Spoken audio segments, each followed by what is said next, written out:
Hello everyone, welcome back into this channel, and in this video I would like to show you the way how to get a new characters for your keyboard or a new keyboards in another languages. So to do that, you just need to open the settings. But before doing the settings, I would like to show you the keyboard that I have. I would like to show you. Here is the keyboard that I have. So I have approximately like 3 keyboards.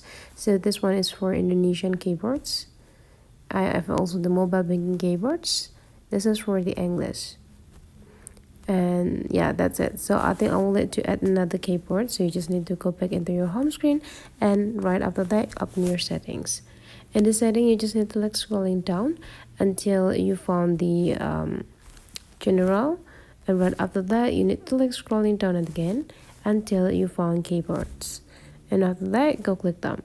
To add a new keyboard, you just need to go click it and click add new keyboards over here, and you just need to find the keyboards that you want to add. I will like to add the Arabic so that I will have the Arabic characters on my keyboard, as well as I also want to add the Korean. So you just need to tap in the search button here, Korean,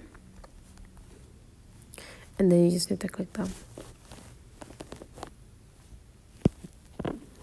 And here already have the 2 additional keyboards. Let's just check the result. Go back into the home part, and here is the way you change it. You just need to click the globe. This Indonesian keyboard, mobile banking keyboard, and here I already have the new characters for the Arabic language, and the other one is Korean language. So that's the way how to get an additional keyboards with another language and a characters. Hopefully this tutorial today is useful for you. Thank you for watching, and I'll like to see you for the next tutorial.